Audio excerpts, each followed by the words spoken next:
Good morning. सकाळची सुरुवात मस्त अशी देवपूजा करून झाली आणि शिवांशचा पण नाश्ता वगैरे होऊन शिवांश त्याचं खेळत बसलाय. कालही खूप दिवसांनी मी वांगी आणली होती. म्हटलं चला आज वांग्याचं भरीत करू आणि तुमच्यासोबतही शेअर करू. मी ही 2 वांगी घेतलीत आणि त्यांना असं तेल लावून मधून कट करायचं आणि त्यामध्ये लसणाच्या पाकळ्या टाकायच्या.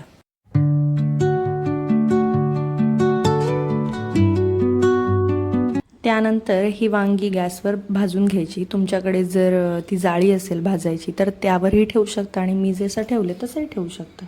त्यानंतर फोडणीसाठी थोडंसं लसूण आणि भाजलेल्या मिरच्या या कुटून घ्यायच्या. त्यानंतर वांगं भाजून झालं की असं हे थंड पाणी घ्यायचं आणि पाण्याचा हात लावून असं हे त्याचं साल पूर्णपणे काढून घ्यायचं. आता फोडणीमध्ये काय काय टाकलं ते तुम्ही पुढे बघा.